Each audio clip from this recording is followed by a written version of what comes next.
അല്ല, ഇന്ന് നമ്മൾ പരിശുദ്ധാത്മാവിനെ കുറിച്ചാണ് മനസ്സിലാക്കാൻ പോണേ. അതിനെക്കുറിച്ച് പറയാനാണ് ബഹുമാനപ്പെട്ട ബെന്നി പീറ്ററച്ചൻ പറഞ്ഞിരിക്കുന്നത് കേട്ടോ. കാരണം പരിശുദ്ധാത്മാവിന് വേണ്ടി ഒരുങ്ങിക്കൊണ്ടിരിക്കുന്ന ദിവസങ്ങളാണ് ഇപ്പം. അടുത്ത ഏതാനും ദിവസങ്ങൾക്കകം പെന്തക്കോസ്ത നാൾ വരുമല്ലോ. ഓക്കെ, ആദ്യമായിട്ട് അതിനെക്കുറിച്ചാണ്. എല്ലാം ബൈബിളിന് ആധാരമാക്കി ഞാൻ പറയുള്ളൂ. ഞാൻ പറയുന്നതിനെല്ലാം ബൈബിളിൻ്റെ ആധികാരികത ഉണ്ടായിരിക്കും കേട്ടോ. അപ്പോൾ നിങ്ങൾ പേനും കടലാസൊക്കെ എടുത്തോ, എല്ലാ വചനമൊക്കെ നോട്ട് ചെയ്തോ. നമ്മൾ ആദ്യമായിട്ട് ഈ പരിശുദ്ധാത്മാവ് ആരാണ്, നമ്മളെപ്പോഴും ദാഹത്തോടെ പ്രാർത്ഥിക്കുന്നതുമാണ്. ആർക്ക് വേണ്ടി? പരിശുദ്ധാത്മാവെ എന്നിൽ നിറയണമേ. പറഞ്ഞല്ല, ഉറക്കെ പറഞ്ഞു പഠിക്കുക. പരിശുദ്ധാത്മാവ് എന്നിൽ. നിങ്ങൾ എന്തെങ്കിലും മനസ്സിലാക്കിയിട്ടുണ്ടോ, അല്ലെങ്കിൽ ചിന്തിച്ചിട്ടുണ്ടോ എന്ത് ഈ പരിശുദ്ധാത്മാവെന്ന് പറഞ്ഞാൽ? നമ്മുടെയൊക്കെ ധാരണയിൽ പരിശുദ്ധാത്മാവെന്ന് പറഞ്ഞാൽ ത്രിത്വത്തിലൊരാൾ, അല്ലെങ്കിൽ പ്രാവ്, അല്ലെങ്കിൽ തീനാളം, ഇങ്ങനെ സഹായിക, ഇങ്ങനെയൊക്കെയാണ് നമുക്ക് മറുപടി. കുറച്ചുകൂടി ആത്മീയമായിട്ട് ഉയർന്നവരായുണ്ട്. നിങ്ങളുടെ മറുപടികളൊന്നും തെറ്റല്ല, പക്ഷെ അപൂർണമാണ്. ഇതിലൊതുങ്ങുന്നല്ല പരിശുദ്ധാത്മാവ്.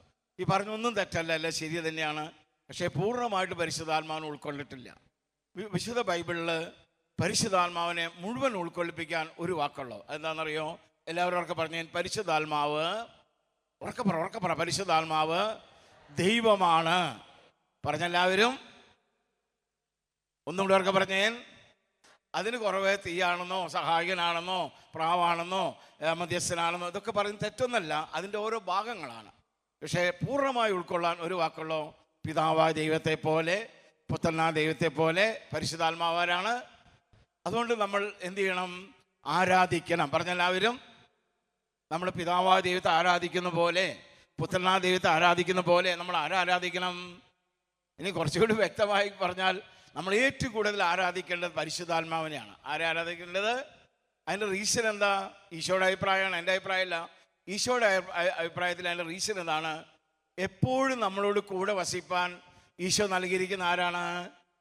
പരിശുദ്ധാത്മാവിനാണ് അല്ലേ? ഈശോ പോകുമേ നമുക്ക് തന്ന വാക്ക്, ഞാൻ നിങ്ങളൊരിക്കലും അനാഥരായി, ഉറക്കെ പറ, എന്നേക്ക് നിങ്ങളോട് കൂടെ ആയിരിക്കാൻ മറ്റൊരു ആ സഹായകനാണ് ആര്? മനസ്സിലായി? അപ്പം എന്നോട്ട് നമ്മൾ പിതാവായ ദൈവത്തെ ആരാധിക്കുന്ന പോലെ, പുത്രനായ ദൈവത്തെ ആരാധിക്കുന്ന പോലെ ആരാധിക്കണം. നമ്മൾ ഏറ്റവും കുറവ് ആരാധിക്കാറ്?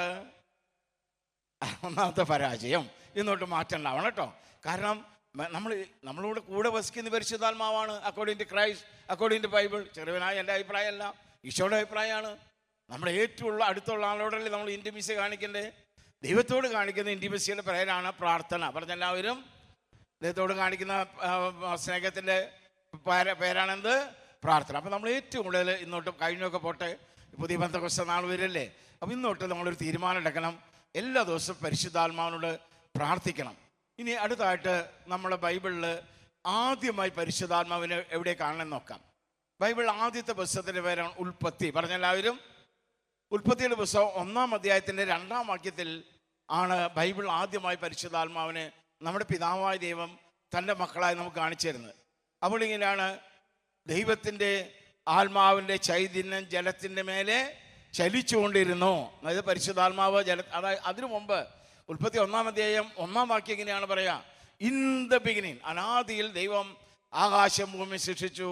ഭൂമി പാഴും ശൂന്യവും രൂപരഹിതമായിരുന്നു, അന്ധകാരം നിറഞ്ഞതായിരുന്നു. അതായത് ഒരു നന്മയുമില്ലാത്ത, അബ്സല്യൂട്ട്ലി പരാജയമായ, തോൽവിയായ, അനർത്ഥം മാത്രമായ ഒരവസ്ഥയായിരുന്നു ആദ്യമുണ്ടായിരുന്ന ഭൂമി എന്ന് നമ്മുടെ പിതാവ് ഉൽപ്പത്തിയുടെ പുസ്തകം 1-ാം അധ്യായം 1-ാം വാക്യത്തിൽ പഠിപ്പിക്കുന്നു.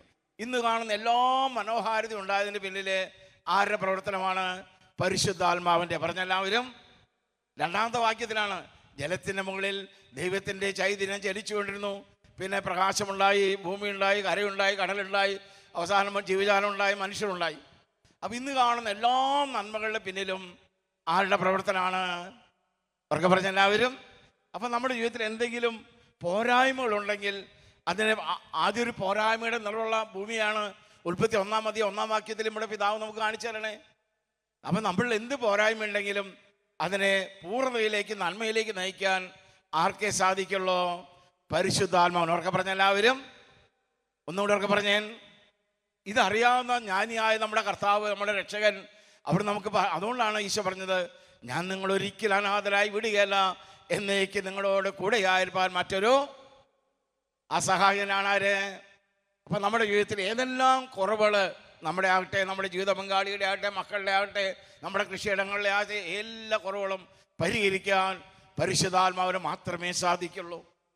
അതുകൊണ്ടാണ് ഉൽപ്പത്തിയിൽ ആദ്യം തന്നെ പരിശുദ്ധാത്മാവ് കാണിക്കും. ഇനി ബൈബിളിൽ പരിശുദ്ധാത്മാവിനെ കുറിച്ച് ഏറ്റവും അവസാനം ഇവിടെ കാണണമെന്നറിയോ? ബൈബിൾ അവസാനത്തെ പുസ്തകത്തിൻ്റെ പേരാണ് വെളിപാട്. പറഞ്ഞെല്ലാവരും. അതിൽ എത്ര അധ്യായമുണ്ട്?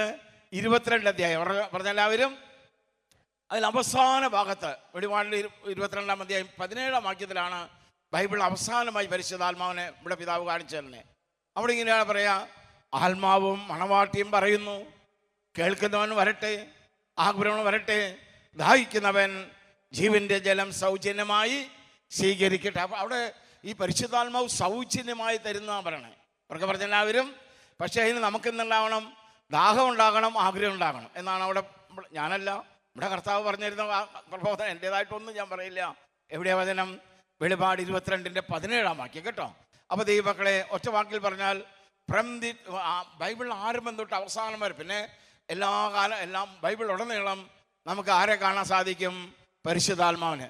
അപ്പം അതുകൊണ്ടാണ് ഈശോയെ പരിശുദ്ധാത്മാവ് നമുക്ക് തന്നത്.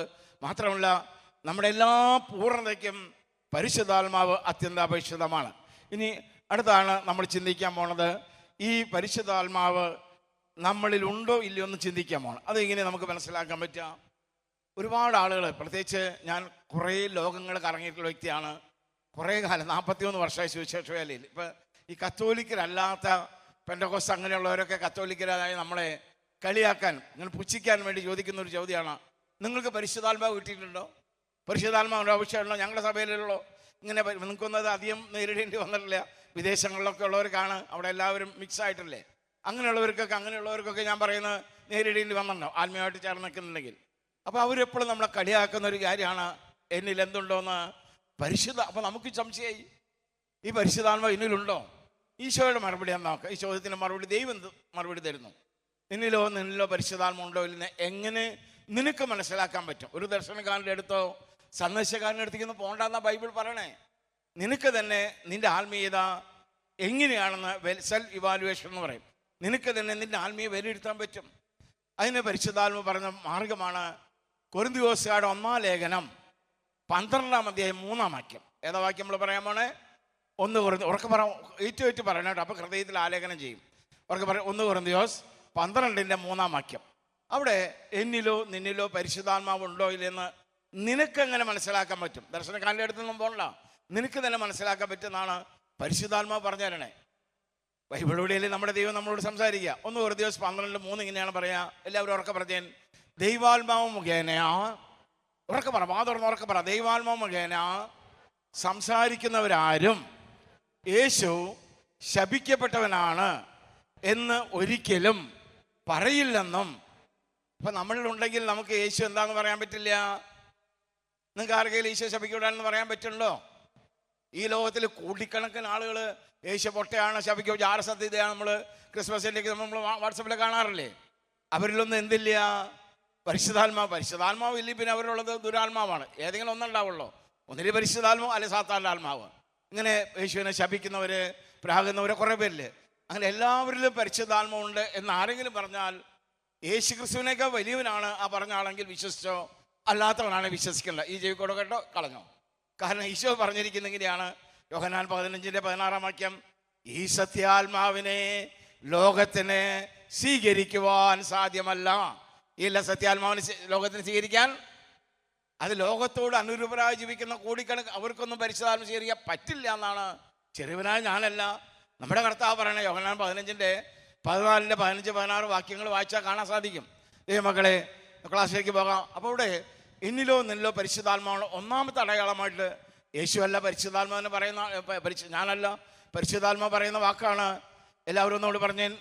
1 കൊരിന്ത്യർ 12:3 ദൈവാത്മാവ് മുഖേന ഉറക്കെ പറ, ദൈവാത്മാവ് മുഖേന സംസാരിക്കുന്നവരാരും യേശു ശപിക്കപ്പെട്ടവനാണ് എന്ന് ഒരിക്കലും പറയില്ലെന്നും യേശു എൻ്റെ കർത്താവാണെന്ന് ഏറ്റുപറയുവാൻ പരിശുദ്ധാത്മാവ് മുഖേനയല്ലാതെ ആർക്കും സാധിക്കില്ലെന്ന് നിങ്ങൾ ഗ്രഹിക്കണമെന്ന് ഞങ്ങൾ ആഗ്രഹിക്കുന്നു. രണ്ടാമത്തെ പോയിന്റ് എന്താണ്? എനിക്കോ നിനക്കോ യേശു എൻ്റെ കർത്താവാണെന്ന് പറയാൻ പറ്റണമെങ്കിൽ നമ്മൾ ആരുണ്ടാകണം? ഉറക്കെ പറ. എന്ന് ആര് പഠിപ്പിക്കുന്നു? പരിശുദ്ധാത്മാവ്. ഞാനല്ല ആരെ പഠിപ്പിക്കണേ? എന്തിലൂടെ പഠിപ്പിക്കുന്നു? വിശുദ്ധ ബൈബിളിലൂടെ. പറഞ്ഞെല്ലാവരും ബൈബിളിൽ നമ്മൾ കണ്ടത്. ഒന്നുകൂടെ പറഞ്ഞാൽ, നിങ്ങൾക്ക് ആർക്കെങ്കിലും ഈശോ എൻ്റെ കർത്താവാണെന്ന് പറയാൻ പറ്റുന്നുണ്ടോ? നമ്മുടെ ഉള്ളിലാരും പറ്റുന്നുണ്ടോ? ഉറക്കെ പറ, പറ്റുന്നുണ്ടോ? അന്ന് ഇടതുകര ഹൃദയത്തിൽ വെച്ച് വലത് ഹൃദയ യേശുവിനെ നോക്കി പറഞ്ഞാൽ, യേശുവിൻ്റെ കർത്താവാണെന്ന് ഉറക്കെയാണ് പറഞ്ഞേൻ. ഇങ്ങനെയൊന്നും പറഞ്ഞാൽ പോരാ, കർത്താവിനോട് കേട്ടോട്ടെ. ഒന്നും കൂടെ ഉറക്കെ പറഞ്ഞേൻ. സാത്താൻ കിടുകിട വിറയ്ക്കുന്ന രൂപത്തിൽ പറഞ്ഞേൻ. പാതാളകർത്തം വിറകുളം തരത്തിൽ പറഞ്ഞേൻ. സ്വർഗത്തിൽ വലിയ റിജോയ്ഷൻ തരത്തിൽ പറഞ്ഞേൻ. സർവശക്തിയോടെന്ന് ഉറക്കെ പറഞ്ഞേൻ. അപ്പൊ നമ്മളെല്ലാം എന്തുണ്ട്? ഉറക്കെ പറഞ്ഞ നമ്മളെല്ലാം എന്തുണ്ട് എന്ന് ആര് പഠിപ്പിച്ചു? പരിശുദ്ധാത്മാവ് എന്തിലൂടെ പഠിപ്പിച്ചു? Okay, clear. ഇനി അടുത്ത പോയിന്റിലേക്ക് പോകാം. എപ്പോഴൊക്കെയാണ് ഒരു വ്യക്തിയിൽ പരിശുദ്ധാത്മാവ് നിറയുന്നത്? അത് ബൈബിളിലേക്ക് നോക്കുമ്പോൾ പ്രധാനമായ 6 സന്ദർഭങ്ങളിലാണ് നമ്മളുടെ പരിശുദ്ധാത്മ അറിയാം കേട്ടോ. അപ്പം ഇന്ന് തൊട്ട് നിങ്ങൾ ഈ 6 മേഖലകൾ നിങ്ങൾ എല്ലാ ദിവസവും പറ്റാവുന്ന ദിവസത്തിലൊക്കെ പ്രാവർത്തികമാക്കാൻ ശ്രമിക്കണം. ഓക്കെ, സാധാരണഗതിയിൽ according to Bible, according to our Lord 6 സന്ദർഭങ്ങളിലാണ് ഒരു വ്യക്തിയിൽ പരിശുദ്ധാത്മ അറിയാമെന്നാണ് ബൈബിൾ വ്യക്തമായി പറഞ്ഞിരുന്നത്. അത് ഏതൊക്കെയാണെന്ന് ഞാൻ പറഞ്ഞുതരാം. അതിൽ ഒന്നാമത്തെ കാര്യമാണ് പരിശുദ്ധാത്മ അറിയുന്ന ഒന്നാമത്തെ സന്ദർഭമാണ് ദൈവമക്കളെ, എല്ലാ കുദാശകളിലും ആര് ലഭിക്കുന്നു? നമ്മൾ ഇപ്പം ഞാൻ കുർബാന സ്വീകരിച്ചിട്ടാണ് വരണേ, അവിടെ കുംസാരം നടക്കുന്നുണ്ട്. അതുപോലെ എല്ലാ കുദാശ, പിന്നെ മാമോദീസയിലെ ആദ്യം 3 കുദാശകളാണല്ലോ. എല്ലാ രോഗി ലേപനമുണ്ട്, വിവാഹം എന്ന കുദാശയുണ്ട്. എല്ലാ കുദാശയിലും നമ്മൾക്ക് ആര് ലഭിക്കുന്നുണ്ട്? അപ്പം മാക്സിമം അടിക്കടി കുദാശകൾ നിങ്ങൾ ഉൾക്കൊള്ളുക. നമുക്ക് ഏറ്റവും കൂടുതൽ അടിക്കടി ഉൾക്കൊള്ളാൻ പറ്റാവുന്ന കുദാശകൾ ഏതാണ്? 2 എണ്ണമുള്ളൂ. ഏതാ 2 എണ്ണം? ഒന്ന് വിശുദ്ധ കുർബാനയും പിന്നെ വിശുദ്ധ കുംസാരം. അത് മാക്സിമം നമ്മൾ അതിലെല്ലാം പരിശുദ്ധാന്ന് അറിയുന്നതാണ് തിരുസഭ നമ്മളെ പഠിപ്പിക്കുന്നത്. എല്ലാ കുദാശയിലുണ്ട്. പക്ഷെ നമുക്ക് മാമോദീസ ഒരിക്കലല്ലേ പറ്റുള്ളൂ. പക്ഷെ എത്രമാത്രം മാക്സിമം ചെയ്യാൻ പറ്റാവുന്ന 2 കുദാശ അത് പറയാൻ യോഗ്യതയുണ്ട്. ഞാൻ ലോകത്തിൽ എവിടെ പോയാലും കുർബാന മാറ്റി വയ്ക്കുന്ന പ്രശ്നമില്ല. ഇപ്പോൾ കഴിഞ്ഞ മാസങ്ങളിലൊക്കെ വിദേശങ്ങളിലായിരുന്നു. അപ്പോൾ അവിടെ ഞാൻ പോകുമ്പോൾ ആദ്യം തീരുമാനിക്കും, അവിടെ എപ്പോഴും അവിടുത്തെ കുർബാനയുടെ സമയം നോക്കും. ഒരു വൈകിട്ട് ഒരു 7 മണിക്ക് കുർബാനാണെങ്കിൽ അവിടെ ഒരു 2 മണിക്കോ അല്ലെങ്കിൽ 1 മണിക്ക് ഒരു 5-6 മണിക്കൂർ നേരത്തെ എത്തുന്ന തരത്തിൽ ഞാൻ ടിക്കറ്റൊക്കെ ബുക്ക് ചെയ്യുള്ളൂ. കാരണം ഒരിക്കലും കുർബാന മുടങ്ങാൻ ചെറിയവനായി ഞാൻ അനുവദിക്കില്ല. അതെൻ്റെ കർത്താവ് അനുവദിക്കുന്നില്ല. എവിടെ പോയാലും കുർബാന കർത്താവ് ഒരുക്കി തരും. അത് വേറെ കാര്യം. അപ്പോൾ ദൈവ മക്കളെ, ഇതിലെല്ലാം നമ്മൾ ആരെ നിറയുന്നു? പരിശുദ്ധാത്മാവിനെ നിറയുന്നു. രണ്ടാമത് പരിശുദ്ധാത്മ നിറയുന്ന രണ്ടാമത്തെ സന്ദർഭമാണ് കർത്താവിൻ്റെ അഭിഷിക്തന്മാരുടെ കൈവയ്പിലൂടെ. നമ്മുടെ ഓരോ നമ്മളൊക്കെ ഇപ്പോൾ ഒരു എക്സാമിന് പോകാൻ നിൽക്കുക. നിങ്ങളുടെ മക്കളെ ആദ്യം വിടേണ്ടത് മറ്റേ ട്യൂഷൻ സെൻറ്ററിലേക്കല്ല, വികാരി അച്ഛൻ്റെ അടുത്തില്ല. മക്കളെ പോയിട്ട് അച്ഛൻ്റെ ഒരു അനുഗ്രഹം വാങ്ങിച്ചിട്ട് പോ. ഒരു ജോലി ഇൻ്റർവ്യൂവിന് അനുഗ്രഹം വാങ്ങിച്ചിട്ട് പോ. ഇതുപോലെ നമ്മുടെ ധ്യാന എല്ലാ അഭിഷിക്തന്മാരുടെ കൈവയ്പിലൂടെ നമുക്ക് ആര് ലഭിക്കുന്നുണ്ട്? അപ്പോൾ മനസ്സിലാവുന്നത് അതൊക്കെ നമ്മൾ പ്രാക്ടീസ് ചെയ്യണം. അങ്ങനെ നമ്മുടെ മക്കളൊക്കെ ഒരുപാട് അനുഗ്രഹങ്ങളായിട്ട് മാറും. ജീവിതാനുഭവം ഞാൻ പറയണേ, നിങ്ങളെപ്പോലെ ഒരു സാധാരണക്കാരനാണ് ഞാൻ. അനുഗ്രഹത്തിൻ്റെ കണക്ക് എനിക്ക് പറയാനുള്ളൂ. എൻ്റെ ദൈവമാണ് നിങ്ങളുടെ ദൈവം. എല്ലാ അഭിഷിക്തന്മാരുടെ കൈവയ്പിലൂടെ പരിശുദ്ധാത്മ ലഭിക്കാനിടയാകുന്നു. മൂന്നാമത്തെ മേഖലയാണ് ദൈവമക്കളെ, യേശുവിനെ കർത്താവായി ഏറ്റു പറയുമ്പോൾ. യേശുവിനെ ഇപ്പോൾ നമ്മൾ കർത്താവിനെ ഏറ്റു പറഞ്ഞില്ലേ, അപ്പോഴൊക്കെ നമ്മൾ അറിയാതെ നമ്മൾ പരിശുദ്ധാത്മ അറിയുന്നുണ്ട്. അപ്പോൾ നമ്മൾ ദൈനംദിന ജീവിതത്തിൽ വീട്ടിൽ നിന്ന് ഇറങ്ങുമ്പോൾ അല്ലെങ്കിൽ വീട്ടിലേക്ക് തിരിച്ചു വരുമ്പോൾ കിടക്കുമ്പോൾ കൂടെ എല്ലാം നമ്മൾ യേശുവിനെ ഏറ്റു പറയണം. നമ്മളിപ്പോൾ ജോലി ചെയ്യുമ്പോഴൊക്കെ യേശുവിനെ ഏറ്റു പറയാം. നമുക്ക് ഓരോ പ്രാവശ്യം കർത്താവിനെ ഏറ്റു പറയുമ്പോൾ നമ്മളിൽ ആരും നിറയുന്നുണ്ട് എന്ന് വചനം പഠിപ്പിക്കുന്നു. മൂന്നാമത്തെ മേഖലയാണ് ദൈവമക്കളെ, പാപത്തെ വെറുത്തുപേക്ഷിക്കുമ്പോൾ. പാപത്തെ വെറുത്തുപേക്ഷിക്കുന്ന കുദാശയുടെ പേരെന്താണ്? കുമ്പസാരം. പറഞ്ഞെല്ലാവരും. അതുകൊണ്ടാണ് പാപത്തിനെ കുറിച്ച് ബൈബിൾ പറയാ, നാം ആത്മീയമായിട്ട് മരിക്കുന്നു. കുമ്പസാരത്തെക്കുറിച്ച് തിരുസഭ പറയുന്നത് എങ്ങനെയാണ്? നാം വീണ്ടും ജനനം പ്രാപിക്കുന്നു. പറഞ്ഞെല്ലാവരും. പ്രസാദപരമുള്ളവരായി മാറുന്നു. പറഞ്ഞെല്ലാവരും. നമ്മൾ കുമ്പസാരം കഴിഞ്ഞ് നമ്മൾ ഓരോ പ്രാർത്ഥന ദൈവത്തിനുമ്പിൽ സമർപ്പിക്കുമ്പോൾ, അത് കുടുംബ പ്രാർത്ഥനയായിട്ട് കുമ്പസാരമായിട്ട് കുർബാനയായിട്ട് വ്യക്തി പ്രാർത്ഥന സമർപ്പിക്കുമ്പോൾ ഈശോയുടെ നയനങ്ങളെ നോക്കും. ഈശോയുടെ നയനങ്ങൾക്ക് കുമ്പസാരം കഴിഞ്ഞ് നീ പ്രസാദപരത്തിലായിരിക്കുമ്പോൾ, അതാണ് ഞാൻ പറയാൻ ഉദ്ദേശിക്കുന്ന പോയിന്റ്. നീ പ്രസാദപരത്തിൽ നിന്റെ പ്രാർത്ഥന സമർപ്പിക്കുമ്പോൾ കർത്താവിൻ്റെ നയനങ്ങൾക്കത് സുരബലകാഴ്ചയായി മാറും. നീ അർപ്പിക്കുന്ന ഓരോ പ്രാർത്ഥനകളും സ്തുതികളും ആരാധനകളും നീ പ്രസാദപരത്തിലാണ് ചെയ്യുന്നെങ്കിൽ കർത്താവിൻ്റെ ഹൃദയത്തിന് അത് പരിമള ധൂപം പോലെ സ്വീകാര്യമായി മാറും. ദൈവമക്കളെ, എല്ലാ പാപത്തെ വെറുത്തുപേക്ഷിക്കുമ്പോൾ നമ്മളുടെ പരിശുദ്ധാന്ന് അറിയുന്നു. അതിൻ്റെ കുദാശയുടെ കുംസാരത്തിലൂടെ പരിശുദ്ധാന്ന് അറിയാൻ ഇടയാകുന്നു. അടുത്തതായിട്ട് പരിശുദ്ധാന്ന് അറിയുന്ന അടുത്ത മേഖലയാണ് ദൈവമക്കൾ, അഞ്ചാമത്തെ മേഖലയാണ് ദാഹിച്ച് പ്രാർത്ഥിക്കുമ്പോൾ. പറഞ്ഞെല്ലാവരും. അപ്പോൾ നമ്മുടെ വീട്ടിലെല്ലാം കുടുംബ പ്രാർത്ഥനയിൽ ഒരു 5-10 മിനിറ്റൊക്കെ ശ്രുതിച്ച് പ്രാർത്ഥിക്കണം. പറഞ്ഞെല്ലാവരും. ശ്രുതിച്ച് പ്രാർത്ഥിക്കുമ്പോൾ നമ്മൾ ഏറ്റവും കൂടുതൽ പ്രാർത്ഥിക്കേണ്ടത് പരിശുദ്ധാത്മാവിൻ്റെ നിറവിന് വേണ്ടിയിട്ടാണ്. പറഞ്ഞെല്ലാവരും. ഒന്നുകൂടെ അവർക്ക് പറഞ്ഞെല്ലാവരും. ദാഹിച്ച് സിയോൻ ഊട്ടുശാലയിൽ ഉണ്ടായത് അതാണ്. ശിഷ്യന്മാർ വളരെ ദാഹിച്ച് പ്രാർത്ഥിച്ചു. അവരുടെ ശിരസിലേക്ക് എന്തിറങ്ങി? തീനാക്കളുടെ രൂപത്തിൽ എന്തിറങ്ങി? ഇന്ന് ബൈബിൾ നമ്മൾ വായിച്ചില്ലേ? അപ്പോസ്തല പ്രവൃത്തിയിൽ വായിച്ചില്ലേ? ഒന്നാമത്തെ അല്ലേ? അവിടെ ദൈവമക്കളെ ഈ ദാഹിച്ച് പ്രാർത്ഥിക്കുമ്പോൾ നമ്മൾ പരിശുദ്ധാത്മാവ്, ഇതുപോലെ ധ്യാനങ്ങളൊക്കെ പോകുമ്പോൾ, ഏകദിനാവട്ടെ താമസിച്ചുള്ള ധ്യാനങ്ങളാവട്ടെ, അപ്പോൾ വളരെ ദാഹിച്ച് പ്രാർത്ഥിക്കണം. ആരാധനയിലൊക്കെ കരങ്ങൾ സ്തുതിക്കാൻ പറയില്ലേ? അപ്പം അച്ഛൻ പറയുന്നതുകൊണ്ട് നമ്മൾ സ്തുതിക്കുന്നാകരുത്. എനിക്ക് വേണ്ടി ഞാൻ പ്രാർത്ഥിക്കണം. പറഞ്ഞെല്ലാവരും. ആർക്ക് വേണ്ടി പ്രാർത്ഥിക്കണം? എന്തിനു വേണ്ടി? എന്നിൽ പരിശുദ്ധാത്മാവ്. ഈ പരിശുദ്ധാത്മ നിറഞ്ഞാലുള്ള ഗുണം എന്താണെന്നറിയോ? പരിശുദ്ധാത്മാവിനെ കുറിച്ച് ഈശോ പറയുന്ന ഒരു പ്രധാന പ്രബോധനം ഇതാണ്: അവൻ എന്നേക്ക് നിങ്ങളോട് കൂടെ ആയിരിക്കാൻ മറ്റൊരു സഹായകനാണ്. പറഞ്ഞെല്ലാവരും. അപ്പൊ പരിശുദ്ധാത്മ നമ്മൾ വസിക്കുന്നത് സർവശക്തനായ ദൈവമായിട്ട് മാത്രമല്ല, പിന്നെ ആരായിട്ടാണ്? ഉറക്കെ പറഞ്ഞേൻ. സഹായകൻ. ഒന്നുകൂടെ ഉറക്കെ പറഞ്ഞേൻ. ഒരു നാവിനും വർണ്ണിക്കാൻ പറ്റാത്ത മഹോന്നതനായ ദൈവമാണ് പരിശുദ്ധാത്മാവ്. പക്ഷേ നമ്മൾ വസിക്കുക not only God as well as helper. In other word, we can seek help from Holy Spirit. ഇനി ക്രിട്ടിക്കൽ കണ്ടീഷനിലും ആരുടെ സഹായം തേടാം എന്ന് ആര് പഠിപ്പിക്കുന്നു? പരിശുദ്ധാത്മാവ് യേശു ക്രിസ്തു പഠിപ്പിക്കുന്നു. യോഹന്നാന്റെ സുവിശേഷം 14-ാം അധ്യായം 15, 16, 17 വാക്യത്തിലാണ് ഈ പരിശുദ്ധാത്മാവിനെ വാഗ്ദാനം ചെയ്യുന്ന യേശു ക്രിസ്തു. അവിടെ ഈശോ പറയാണ്, നിങ്ങൾ എന്നെ സ്നേഹിക്കുന്നുവെങ്കിൽ എൻ്റെ കൽപ്പനകൾ പാലിക്കും. എന്നേക്ക് നിങ്ങളോട് കൂടെ ആയിരിക്കാൻ മറ്റൊരു സഹായകനെ ഞാൻ. ഈ സത്യാത്മാവിനെ സ്വീകരിക്കാൻ ലോകത്തിന് സാധ്യമല്ല. ഞാൻ നിങ്ങൾ ഒരിക്കലും അനാഥരായി. ഇതൊക്കെ ആ 3 വാക്യത്തിലുള്ള 3 വാക്യം ഞാൻ പറഞ്ഞത്. യോഹന്നാൻ 14, 15, 16, 17. ദൈവമക്കളെ, അപ്പം നമ്മൾ എന്നേക്ക് കൂടെ ഇരിപ്പാൻ, സഹായകനായിട്ട് കൂടെ ഇരിപ്പാനാണ് ആര് വന്നിരിക്കണേ? അപ്പം നമ്മുടെ ഏത് ക്രിട്ടിക്കൽ കണ്ടീഷനിലും നമുക്ക് ആളുടെ സഹായം തേടാം എന്നാണ്. ഞാൻ എൻ്റെ ജീവിതത്തിൽ ഒരു ചെറിയ 1 മിനിറ്റ് ഉണ്ട്. എനിക്ക് വലിയ ഭീകര സാക്ഷിയൊന്നുമില്ല. 1 മിനിറ്റിൻ്റെ സാക്ഷി എനിക്കുള്ളൂ. എൻ്റെ ജീവിതത്തിലെ പരിശുദ്ധാത്മാവ് ഇടപെട്ട കുറേ 10,000 കണക്കാരുണ്ട്. അതിലൊരു കാര്യം ഞാൻ പറയാൻ പോവാണ്. പരിശുദ്ധാത്മ പ്രചോദനം തരുന്നതുകൊണ്ട് പറയണേ. അതിന് മുമ്പ് ഞാൻ എന്നെക്കുറിച്ച് ഒരു 1/2 മിനിറ്റ് കൊണ്ട് പറഞ്ഞുതരാം. 6 വയസ്സിൽ എൻ്റെ അമ്മ മരിച്ചു. എൻ്റെ അപ്പനാണെങ്കിൽ നല്ലൊരു മദ്യപാന കള്ളുടീന കുടിച്ച് വഴിയിലൊക്കെ എടുക്കും. കൂട്ടുകാർ പറയും, എടാ റപ്പായി, ലോക്കൽ ഭാഷയിൽ റപ്പായി തന്നെ വിളിക്കാം കേട്ടോ. ദൈവമക്കളെ, നിൻ്റെ അപ്പ അവിടെ ചാലി കിടക്കണ്ട. ഭയങ്കര നാണക്കട. 7, 8 മുമ്പിലൊക്കെ പഠിക്കുന്ന കാലത്ത് ഇതാണ് എൻ്റെ കൗമാരപ്രായം. പഠിക്കാനാണെങ്കിൽ ഭയങ്കര ആഗ്രഹമുള്ള ഒരു കൗമാരക്കാരനാണ്. പഠിക്കാൻ മാർഗമൊന്നുമില്ല. ഉന്തി തള്ളി 10ാം ക്ലാസ്സെത്തി. ഒരു എന്തെങ്കിലും ഡിപ്ലോമ എടുത്താൽ ജോലി കിട്ടും. അപ്പം അന്ന് വലിയ കാശ് വേണം. അപ്പോൾ കാശ് കൊടുക്കാനൊന്നുമില്ല. പിന്നെ ഞാൻ കണ്ട മാർഗം എവിടെ കൈ നീട്ടാൻ പോയില്ല.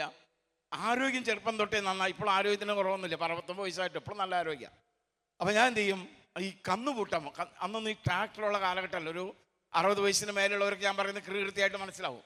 അന്നൊക്കെ ഈ കന്നുപൂട്ടാന്ന് പറഞ്ഞാൽ ഈ വയലുകളാണ്, നെൽവയലുകൾ കാള കൊണ്ട് പൂട്ടലാണ്. ഉച്ചവരെ കന്നുപൂട്ടാമോ, ഉച്ചരിഞ്ഞ് പഠിക്കാൻ പോകും.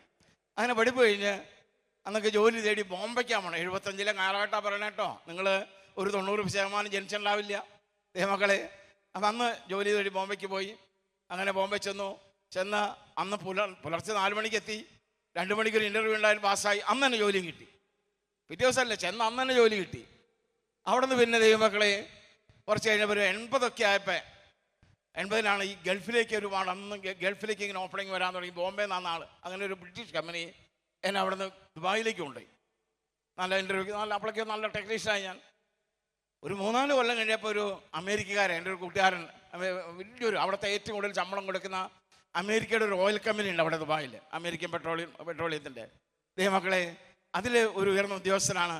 അയാൾ പറഞ്ഞു, നിങ്ങളൊരു കാര്യം ചെയ്യും, ഈ AP എന്ന് പറഞ്ഞ ഒരു പഠനമുണ്ട്, അത് പഠിച്ചാൽ എൻ്റെ കമ്പനിയിൽ എന്ത് ചെയ്യാം. വലിയ ലോകത്തിലെ ഏറ്റവും വലിയ ഒരു ഓയിൽ കമ്പനിയാണ്ടത് ദൈവമക്കളെ. അപ്പോൾ അയാളൊരു ഡിപ്പാർട്ട്മെൻറ്റിൻ്റെ ഹെഡാണ്. ഞാൻ നിനക്ക് ജോലി തരാം. അപ്പോൾ AP എന്ന് പറഞ്ഞാൽ വളരെ ബുദ്ധിമുട്ടുള്ള പഠനമാണ്, എല്ലാം ടെക്നിക്കലാണ്. അപ്പോൾ എനിക്കത് ഞാൻ കോമ്പറ്റ് ചെയ്യേണ്ടല്ലേ MTech-കാരോടാണ്. ഞാനാണെങ്കിൽ 10ാം ക്ലാസ്സിലൂടെ. അപ്പോൾ എനിക്ക് വളരെ 1982 തൊട്ട് ബൈബിള് ആദ്യമായിട്ട് നമ്മുടെ POC ബൈബിള് 81 അവസാനം 82 അതിൽ ആദ്യം 1000 കോപ്പിയാണ്. അതിൽ 100 കോപ്പി കൊണ്ടുവിടാൻ കിട്ടി. കൊണ്ടുവിടാൻ പിതാവെന്ന് പറഞ്ഞാൽ എനിക്കും കിട്ടി. അപ്പോൾ അന്ന് തൊട്ട് ഞാൻ 80 തൊട്ട് അവിടെയാണ്. അപ്പോൾ എൻ്റെ പ്രധാന ഹോബി ബൈബിൾ വായിക്കില്ല. അപ്പോൾ ഈ ബൈബിളിനെ കുറിച്ച് നല്ല അറിവ് അന്നേ ഉണ്ടായി. അപ്പോൾ ഞാൻ ബൈബിളിൽ ഈശോ പറഞ്ഞൊരു പ്രബോധനം എനിക്ക് ഓർമ്മ വന്നു. നമ്മുടെ ബലഹീനതകളിൽ ആത്മാവ്, അവർക്ക് പറഞ്ഞ് നമ്മുടെ ബലഹീനത ആത്മാവ് എവിടെ എഴുതി വെച്ചിരിക്കുന്ന വചനം പറ? റോമാക്കാരുടെ ലേഖനം. അതൊന്ന് പറ. റോമാക്കാരുടെ ലേഖനം 8-ാം അധ്യായം ഏതാ വാക്യം? 26-ാം വാക്യം. പറഞ്ഞെല്ലാവരും. അപ്പോൾ എനിക്കാണെങ്കിൽ ഇംഗ്ലീഷാണ് പഠിക്കുന്നത്, ഇംഗ്ലീഷാണ്. ഇംഗ്ലീഷൊരു അവറേജ് അറിവുള്ളൂ. പിന്നെ വളരെ ഉയർന്ന പഠനമാണ് ഈ ഓയിൽ ഫീൽഡ് പെട്രോളിയത്തിൻ്റെ പഠനമാണ്. എന്തായാലും ഞാൻ 40 സബ്ജക്റ്റ്, നിങ്ങളെ പോലെ ILTCയുടെ പോലെ 6-7 സബ്ജക്റ്റ് ഒന്നുമല്ല. ഓരോ പുസ്തകം പഠിക്കുമ്പോഴും ഞാൻ കുറച്ച് നേരം പരിശുദ്ധാത്മാവിനോട് പ്രാർത്ഥിക്കും, പഠിക്കും. 70% പാസ്, പക്ഷേ 98% മാർക്ക് കിട്ടിയിരുന്നത്. അങ്ങനെ ആ ഉയർന്ന ജോലി, എൻ്റെ ജോലി എങ്ങനെയാണെന്ന് അറിയുന്നത് നിങ്ങൾക്ക് വെറും 28 ദിവസം ജോലി ചെയ്താൽ മതി. 28 ദിവസം മുടക്ക്. എല്ലാ മാസം വിദേശങ്ങളിൽ വരും. അങ്ങനെ കേട്ടല്ലോ നിങ്ങൾ? അങ്ങനെ അത്യപൂർവമായിട്ട് അവിടെ ലക്ഷക്കണക്കിന് ആളുകൾ, ചിലപ്പോൾ ഞങ്ങളുടെ ഫീൽഡിൽ തന്നെ 400 പേരുള്ളൂ. ദൈവമക്കളെ, വളരെ അത്യപൂർവമായിട്ട് ലഭിക്കുന്നൊരു ജോലിയാണ് 28 ഞങ്ങളുടെ ഷെഡ്യൂളിന് പറയാം. 28 ജോലി ചെയ്യുക, 28 ദിവസം മുടക്കുക. എല്ലാ മാസം നാട്ടിൽ വരാം. ഈ മുടക്കിന് ശമ്പളം കേട്ടോ, ശമ്പളം ചെറുതൊന്നല്ല, ഒരു ചെറിയ ലോട്ടറി കിട്ടുന്ന പോലെ ശമ്പളമാണ്. അപ്പം അത്രമാത്രം ഉയർന്ന നിലയിലെത്താൻ എന്നെ സഹായിച്ചത് പരിശുദ്ധാത്മാവാണ്. ഞാനിത് എൻ്റെ മക്കൾക്കൊക്കെ പറഞ്ഞു കൊടുക്കും. ഞാനിതുപോലെ കുട്ടി മറ്റെന്താണ് ജീസസ് യൂത്തുകാരുടെ, അതുപോലെ ക്രിസ്ത്യൻ, അങ്ങനെയുള്ള ധ്യാനത്തിന് ക്ലാസ് എടുക്കാൻ പറഞ്ഞു കൊടുക്കും. എൻ്റെ മക്കളൊക്കെ പ്രാക്ടീസ് ചെയ്യാൻ തുടങ്ങി. അവർക്കൊക്കെ വളരെ ഉയർന്ന പഠനങ്ങളും ഉടനെ ജോലികൾ കിട്ടാനിടെ. ഒരു ചില്ലിക്കാശ്, നിങ്ങളുടെയൊക്കെ വീട്ടിൽ UK പോകാൻ 10-25 ലക്ഷം ചിലവാക്കിയല്ലേ? എൻ്റെ മോള് UK ഒരു ചില്ലിക്കാശ് ചിലവായില്ല. അവരുടെ ടിക്കറ്റ്, അവരുടെ അക്കോമഡേഷൻ. ഇന്ന് ഇത്രമാത്രം ഉയർന്ന നിലയിലേക്ക് നമ്മളെ നയിക്കാനുള്ള അത്യുന്നതമായ ദൈവമാണ് ആര്? പരിശുദ്ധാത്മാവ്. എന്ന് ആര് പഠിപ്പിച്ചോ? ഈശോ പഠിപ്പിച്ചു. ഞാൻ പഠിപ്പിച്ചില്ല. ആരാ പഠിപ്പിച്ചിരിക്കണേ? അതുകൊണ്ടാണ് റോമാക്കാരുടെ ലേഖനം 8-ാം അധ്യായം 26-ാം വാക്യം ഇങ്ങനെ പറയണേ. എല്ലാവരും പറഞ്ഞ നമ്മുടെ ബലഹീനതകളിൽ ആത്മാവ് നമ്മളെ സഹായിക്കുന്നു. അപ്പം നിങ്ങൾ നിങ്ങളുടെ മക്കൾക്ക് പറഞ്ഞു കൊടുക്കണം, എല്ലാ ദിവസവും കുറച്ചു നേരം ആരോട് പ്രാർത്ഥിക്കണം. അപ്പം നമ്മുടെ വിചാരം നമ്മുടെ ഈ കഠിനാധ്വാനാണ് അനുഗ്രഹത്തിൻ്റെ അടിസ്ഥാനമെന്ന്. ദൈവമക്കളെ, അത് ഹൃദയത്തിൽ നിന്ന് മാച്ചു കളഞ്ഞു. നമ്മുടെ അധ്വാനമല്ല അനുഗ്രഹത്തിൻ്റെ അടിസ്ഥാനത്തിൻ്റെ 1-ാം സ്ഥാനം. അധ്വാനത്തിന് വിലയുണ്ട്, വളരെ വലിയ വിലയുണ്ട്. അത് 2-ാം സ്ഥാനമാണ് എന്ന് ഞാനല്ല, ദൈവം പറയുന്നു. നമ്മുടെ എല്ലാ അനുഗ്രഹത്തിൻ്റെ അടിസ്ഥാനം ദൈവാനുഗ്രഹമാണ്. പറഞ്ഞെല്ലാവരും, നമ്മുടെ എല്ലാ അനുഗ്രഹത്തിൻ്റെ അടിസ്ഥാനം എന്താണ്? അധ്വാനത്തിന് 2-ാം സ്ഥാനമുള്ളൂ. അത് വളരെ വ്യക്തമായി നമ്മുടെ അപ്പം പറഞ്ഞൊരു രംഗമാണ്. 127-ാം സങ്കീർത്തനം 2-ാം വാക്യം. ബൈബിളിലൂടെ നമ്മുടെ അപ്പൻ നമ്മളോട് സംസാരിക്കുക. 127-ാം സങ്കീർത്തനം 2-ാം വാക്യം എങ്ങനെയാണ്? എല്ലാവരും ഏറ്റു പറഞ്ഞേ. അതിരാവിലെ എഴുന്നേൽക്കുന്നതും, വാതുറന്ന് ഉറക്കെ പറ, അതിരാവിലെ എഴുന്നേൽക്കുന്നതും, വളരെ വൈകി കിടക്കാൻ പോകുന്നതും, കഠിന പ്രയത്നം ചെയ്ത് ഉപജീവനം നടത്തുന്നതും വ്യർത്ഥമാണ്. ഒരു കാര്യമില്ല എന്ന് പറയണേ. രാവിലെ 4 മണിക്ക് എഴുന്നേറ്റ് പഠിക്കാൻ തുടങ്ങി, രാത്രി 12 മണി വരെ കാല് വെള്ളത്തിട്ട് പഠിക്കുകയാണ്. ദൈവമക്കളെ, പരീക്ഷ ഉള്ളി എന്നോ ക്വസ്റ്റ്യൻ പേപ്പർ കിട്ടിയപ്പോൾ പഠിച്ചൊക്കെ മറന്നുപോയി. ഇതിലെന്താ, എന്തെങ്കിലുമൊക്കെ എഴുതി. അല്ലെങ്കിൽ നമ്മുടെ കർഷകർ, ഞാൻ ഇപ്പോൾ ജോലിക്കൊക്കെ കർഷകരൊക്കെ ആണല്ലോ. രാവിലെ 4 മണിക്ക് എഴുന്നേറ്റ് പശുവിനെ കറന്നു, പിന്നെ റബ്ബർ വെട്ടാൻ പോയി, രാത്രി 12 പണിയെടുത്തു. എന്നിട്ട് എന്താ മെച്ചമുള്ളത്? ഇപ്പോഴും കടബാധ്യത തന്നെ. അതാണ് ഈശോ പറഞ്ഞതിൻ്റെ അർത്ഥം. 127-ാം സങ്കീർത്തനം 2-ാം വാക്യം ഞാൻ നിങ്ങൾക്ക് വേണ്ടി വായിക്കുകയാണ് ഒന്നും കൂടി. അതിരാവിലെ എഴുന്നേൽക്കുന്ന, എല്ലാവരും എന്നോട് ചേർന്ന് പറഞ്ഞോ. അതിരാവിലെ എഴുന്നേൽക്കുന്നതും, വളരെ വൈകി കിടക്കാൻ പോകുന്നതും, കഠിന പ്രയത്നം ചെയ്ത് ഉപജീവിക്കുന്നതും. അതിൻ്റെ താഴേക്ക് എന്താ പറയണതെന്നറിയോ? അടുത്ത വാക്യം ഈ തൊട്ട് താഴേക്ക് നമ്മുടെ അപ്പം പറഞ്ഞിരുന്നെങ്കിലാണ്. എല്ലാവരും ഏറ്റു പറഞ്ഞേ. തൻ്റെ പ്രിയപ്പെട്ടവർ, അവർക്ക് പറയാം, തൻ്റെ പ്രിയപ്പെട്ടവർ ഉറങ്ങുമ്പോൾ കർത്താവ് അവർക്ക് ആവശ്യമായതെല്ലാം നൽകുന്നു. 127 സങ്കീർത്തനം 2-ാം വാക്യം ഞാൻ പറഞ്ഞട്ടോ. അപ്പം നമ്മൾ ഇന്ന് ദൈവത്തിൻ്റെ ആരായി മാറിയാൽ മതി? പ്രിയപ്പെട്ടവരായി മാറിയാൽ മതി. ദൈവത്തിൻ്റെ പ്രിയപ്പെട്ടവരായി മാറണമെങ്കിൽ നമ്മൾ ദൈവത്തിൻ്റെ ആരായി മാറണം? മക്കളാകണം. അപ്പം നമ്മളെ മക്കളാക്കി മാറ്റുന്ന ആരാണ്? പരിശുദ്ധാത്മാവാണ്. പറഞ്ഞെല്ലാവരും. റോമാക്കാരുടെ ലേഖനം 8-ാം അധ്യായത്തിൻ്റെ 14-15 വാക്യത്തിൽ നിങ്ങൾ പഠിച്ചിട്ടില്ലേ? റോമ 8-ന്റെ 14-15. ദൈവാത്മാവ് മുഖാന്തരം നാം ദൈവത്തിൻ്റെ ആരായിത്തീരുന്നു? മക്കളായിത്തീരുന്നു. പറഞ്ഞെല്ലാവരും. മക്കളായി നമ്മൾ ദൈവത്തിൻ്റെ ആരായി മാറി? പ്രിയപ്പെട്ടവരായി മാറി. പ്രിയപ്പെട്ടതായിമാരെ നമുക്ക് വേണ്ടതൊക്കെ ആര് തരും എന്നല്ലേ നമ്മുടെ പിതാവ് പഠിപ്പിച്ചത്. 127 സംഖ്യ 2 വാക്യം. അതിരാവിലെ എഴുന്നേൽക്കുന്നതും വളരെ വൈകി കിടക്കാൻ പോകുന്നതും കഠിന പ്രയത്നം ചെയ്ത് ഉപജീവനമാർഗം നടത്തുന്നതും വ്യർത്ഥമാണ്. തൻ്റെ പ്രിയപ്പെട്ടവർ ഉറങ്ങുമ്പോൾ കർത്താവ് അവർക്ക് വേണ്ടത്. അപ്പോൾ പരിശുദ്ധാത്മ ലഭിക്കുന്ന 5ാമത്തെ മാർഗ്ഗമാണ് ദാഹിച്ച് പ്രാർത്ഥിക്കുക. അപ്പോൾ നമ്മുടെ കുടുംബ പ്രാർത്ഥനയിൽ ദാഹിച്ചുള്ള പ്രാർത്ഥന, അത് സ്തുതിപ്പിൻ്റെ പ്രാർത്ഥന ഉണ്ടായിരിക്കണം. പരിശുദ്ധാത്മ ലഭിക്കാനുള്ള 6ാമത്തെ പോയിന്റ് ഇതാണ്. 6 മേഖലയാണ് പ്രധാനമായിട്ട് ബൈബിളിൽ കാണുന്നത്. 6ാമത്തെ മേഖലയാണ് ദാസൻ ദാസി മനോഭാവത്തോടെ പ്രാർത്ഥിക്കുക. പറഞ്ഞെല്ലാവരും. മറിയം പറഞ്ഞു ഇതാ കർത്താവിൻ്റെ. ഉടനെ മറിയത്തിൽ ആര് നിറഞ്ഞു? അപ്പം ഇതേ മറിയത്തിൻ്റെ അനുഷ്ഠാനം നമ്മൾ ചെയ്താൽ മതി. നമ്മുടെ ജീവിതത്തിൽ എന്തായി മാറണം? പരിശുദ്ധാത്മാവിൻ്റെ ദാസിയായി മാറണം, ദാസനായി മാറണം. അതുകൊണ്ടാണ് ജോയലിൻ്റെ പ്രവചനം 2-ാം അധ്യായം 27 മുതൽ 26 മുതൽ താഴേക്കുള്ള വാക്യങ്ങളിൽ അവസാന നാളുകളിൽ എൻ്റെ ദാസന്മാരുടെ മേൽ, എൻ്റെ ദാസ്യമാരുടെ മേൽ എൻ്റെ ആത്മാവിനെ ഞാൻ വർഷിക്കും. എല്ലാവരുടെ മേലും വർഷിക്കുന്നു പറഞ്ഞല്ലേ. അപ്പം നമ്മൾ പരിശുദ്ധാത്മ നിറയാൻ ആവശ്യമായ 6ാമത്തെ മേഖലയാണ് ദാസൻ ദാസി മനോഭാവത്തോടെ പ്രാർത്ഥിക്കുക. പറഞ്ഞെല്ലാവരും. അപ്പം നമ്മൾ എളിമപ്പെട്ട് അതാണ് മറിയം. നമ്മളെല്ലാവരും മാതൃകയല്ലേ. ഇത് 2000 വർഷം മാതാവ് ചെയ്തൊരു കാര്യമാണ്. ഇതാ കർത്താവിൻ്റെ ദാസി എന്ന് പറഞ്ഞപ്പോൾ മറിയത്തിൽ ആര് നിറഞ്ഞു? ഇതെന്തിനാ 2000 വർഷമുള്ള കാര്യം ബൈബിൾ എഴുതി വെച്ചിരിക്കണേ? അന്നത്തെ ജനത്തിനോട് പറഞ്ഞ് ദൈവത്തിന് ചാപ്റ്റർ അടയ്ക്കാമായിരുന്നില്ലേ? അതെന്തിനാ ബൈബിൾ എഴുതി വെച്ചിരിക്കണേ? അതിന് ദൈവത്തിൻ്റെ മറുപടി ബൈബിളിനുള്ളിൽ കാണാം. എന്തുകൊണ്ടാണ് 2000, 3000, 4000 വർഷമുണ്ടായ ഓരോ സംഭവങ്ങൾ? അത് ദൈവം ചെയ്താട്ടെ, അപ്പസ്തലന്മാർ ചെയ്തതാട്ടെ, അല്ലെങ്കിൽ യേശു ക്രിസ്തു ചെയ്താട്ടെ, അല്ലെങ്കിൽ ആത്മീയ ശ്രേഷ്ഠന്മാർ പ്രവാചകന്മാർ ചെയ്തതാട്ടെ, എന്തിനാ അതൊക്കെ ബൈബിൾ എഴുതി വയ്ക്കണേ? അതിന് നമുക്കൊരു 1000 മറുപടി ഉണ്ടാവും, ദൈവത്തിനൊരു മറുപടി ഉള്ളൂ. ദൈവത്തിൻ്റെ മറുപടി എന്തിലൂടെ കാണാം? ബൈബിളിലൂടെ.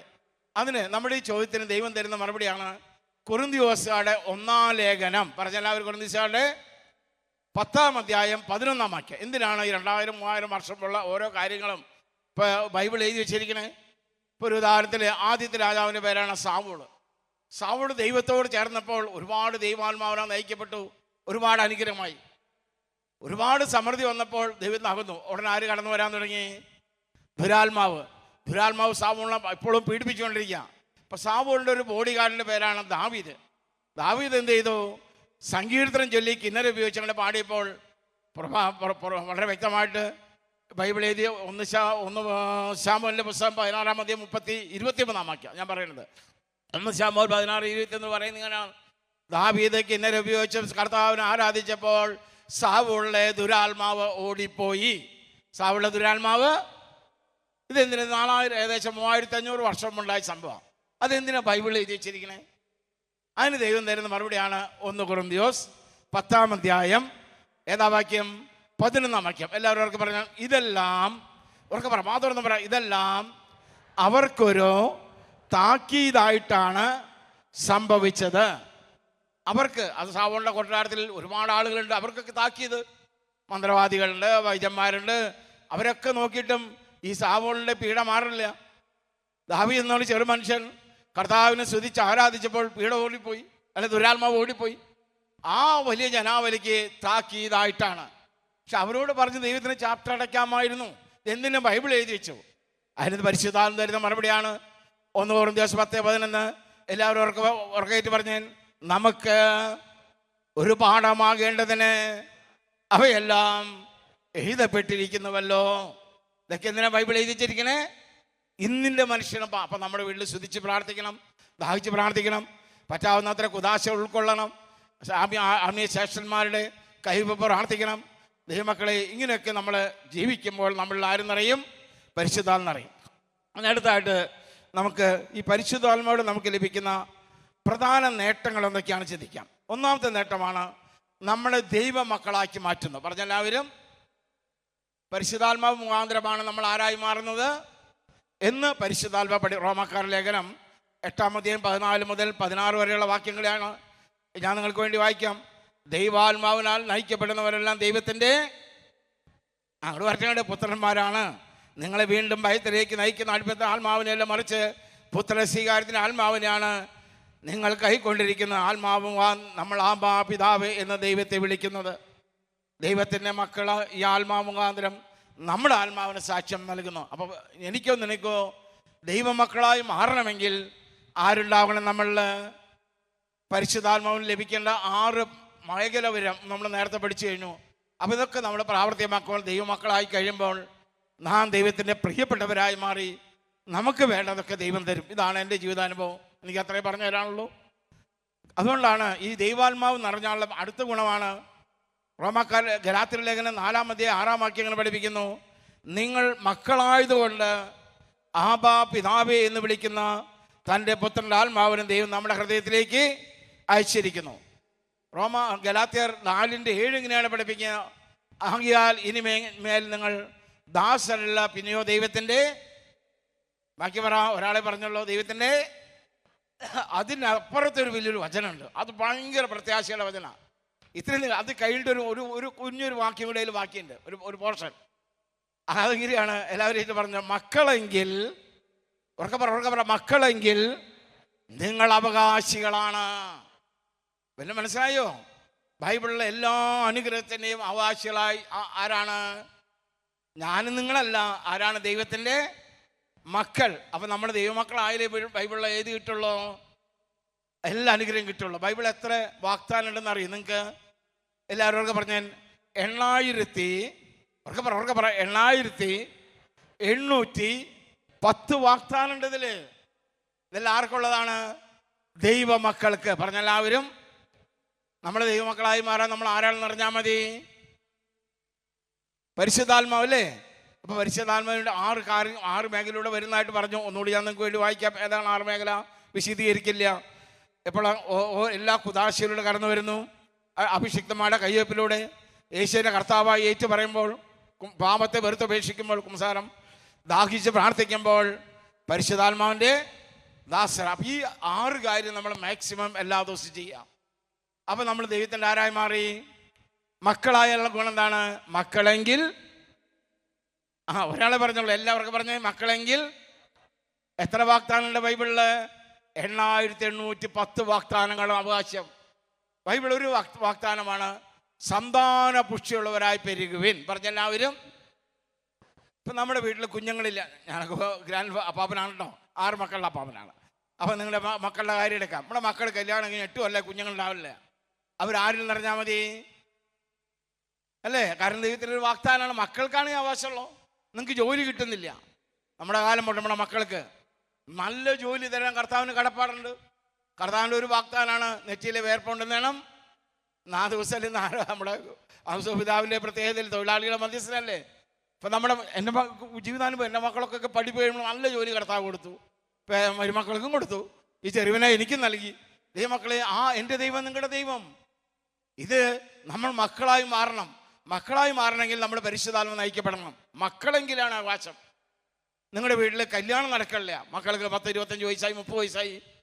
ദൈവത്തിൻ്റെ വേറൊരു വാഗ്ദാനമാണ് ഉൽപ്പത്തി 2:18.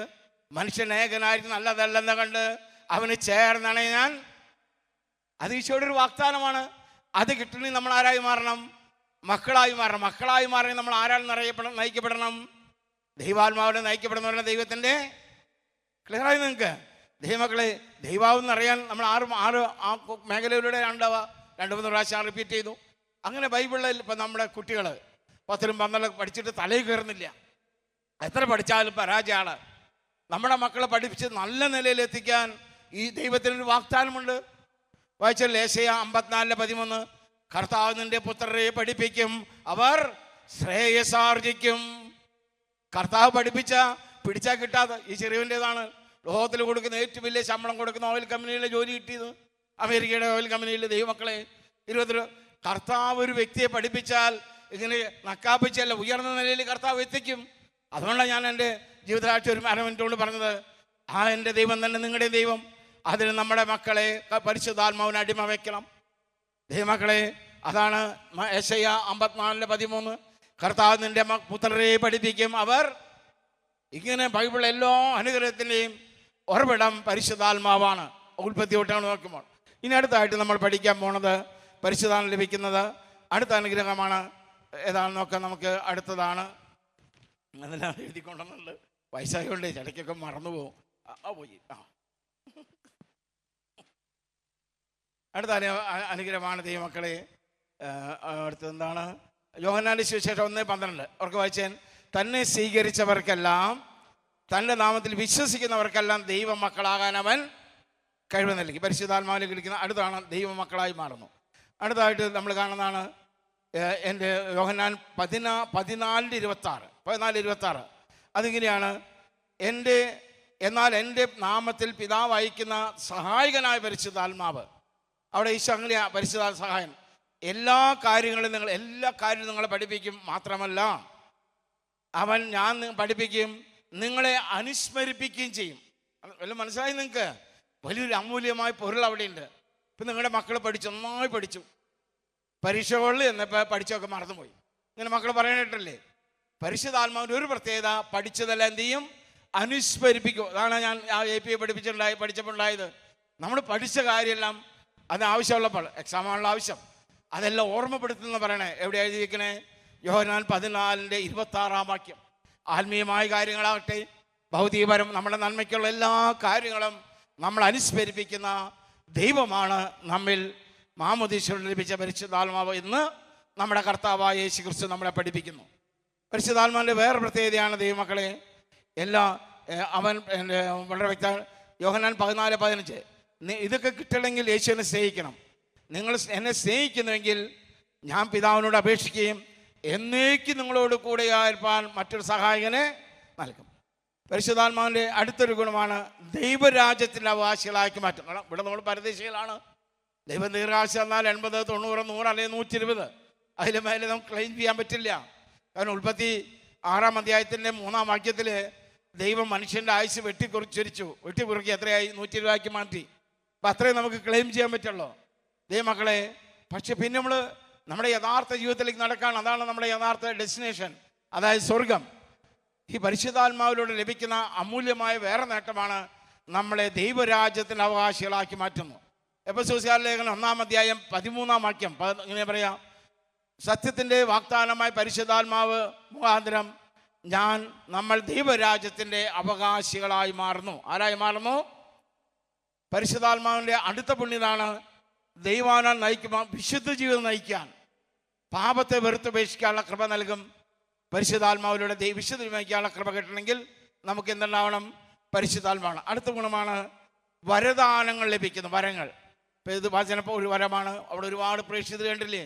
അതൊക്കെ ഓരോ വരങ്ങളാണ്. ദാനധർമ്മം ചെയ്യാൻ പറ്റുന്ന വരം. നിങ്ങൾക്ക് ചിലർക്കൊക്കെ ഇവിടെ ധ്യാനത്തിൽ വന്നപ്പോൾ നിങ്ങളുടെ ബന്ധുമിത്രാദികളോ സ്നേഹിതരെയോ അയൽക്കാരൊക്കെ കൂട്ടിക്കൊണ്ടുവരാൻ തോന്നിയിട്ടുണ്ട്. അതൊക്കെ ഒരു വരങ്ങളാണ്.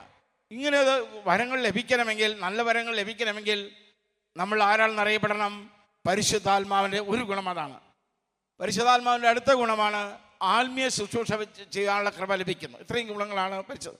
ഇന്നടുത്തായിട്ട് ഇതെല്ലാം നമ്മുടെ അടിസ്ഥാന കടമയാണെന്നാണ് എഫെസോസുകാരുടെ ലേഖനം 1-ാം അധ്യായത്തിൻ്റെ 2-ാം അധ്യായത്തിൻ്റെ 10-ാം വാക്യം പഠിപ്പിക്കുന്നത്. എഫെസോസ് 2:10 ഇങ്ങനെയാണ് പഠിപ്പിക്കുക. എല്ലാവരും ഏറ്റു പറഞ്ഞേൻ. എന്നാൽ നാം ദൈവത്തിൻ്റെ കരവേലയാണ്. പറഞ്ഞെല്ലാവരും. നാം ചെയ്യാൻ വേണ്ടി ദൈവം മുൻകൂട്ടി ഒരുക്കിയ സൽപ്രവൃത്തികൾക്കായി യേശുക്രിസ്തുവിൽ സൃഷ്ടിക്കപ്പെട്ടവരാണ്. അപ്പം നമ്മൾ നന്മ ചെയ്യാൻ വേണ്ടി വിളിക്കപ്പെട്ടവരും വേർതിരിക്കപ്പെട്ടവരാണ്. നമ്മൾ വെറുതെ പ്രാർത്ഥന മാത്രം പോരാന്നാണ് യാക്കോബ് ശ്ലീഹായുടെ പരിശുദ്ധാത്മ പറയണേ. പ്രവൃത്തിയില്ലാത്ത വിശ്വാസം അതിൽ തന്നെ 1-2 പേര് പറഞ്ഞുള്ളൂ. പ്രവൃത്തിയില്ലാത്ത വിശ്വാസം അതിൽ തന്നെ നിർജീവമാണ്. അപ്പം നമുക്കിന്നൊട്ട് ഈ പരിശുദ്ധാത്മ ഉണ്ടെങ്കിലേ പ്രവർത്തിക്കാൻ. അടുത്തുപോലെ ഏകദിനം വരുമ്പോൾ നമ്മുടെ പ്രിയപ്പെട്ടവരെ, സ്നേഹിതരെ, പരിചയക്കാരെ കൂട്ടിക്കൊണ്ടുവരിക. അവർക്ക് കാശില്ല, അതിന് വണ്ടിക്കൂലി കൊടുക്കുക. ഇവിടെ നമുക്ക് എല്ലാ മാസവും 2 ധ്യാനമുണ്ട്. അത് തിരക്കുള്ളവർക്ക് വേണ്ടി വാരാന്ത ധ്യാനമുണ്ട്. 2-ാമത്തെ ആഴ്ചയിൽ വെള്ളി, ശനി, ഞായർ അവിടേക്ക് പറഞ്ഞുവിടാം. അവരുടെ ഫീസ് വേണം നമുക്ക് കൊടുക്കാം.